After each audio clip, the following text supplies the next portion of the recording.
Hello guys, আসসালামু আলাইকুম। আমার ভিডিওতে আপনাদের স্বাগতম। আপনারা কেমন আছেন? আশা করি ভালো আছেন।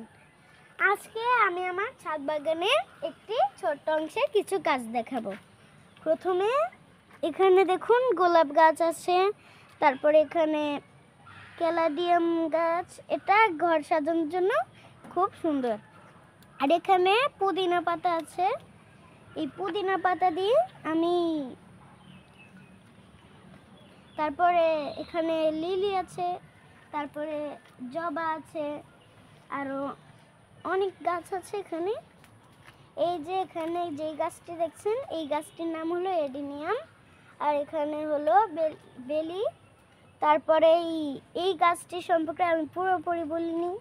এই গাছটি দেখুন, এটার একটু সবুজ, তারপরে লাল, এই সাদা রঙের একটু ছিটা আছে।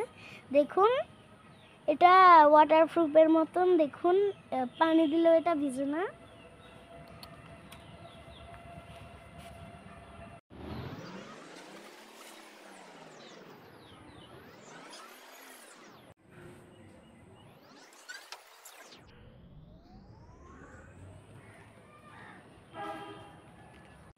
গাইজ, এটা মাত্র আমাদের ছাদ বাগানের একটি ছোট্ট অংশ। পরবর্তী ভিডিওতে পুরো ছাদ বাগানটি আমি দেখাবো। পরবর্তী ভিডিওর জন্য আমন্ত্রণ জানাই। আসসালামু আলাইকুম।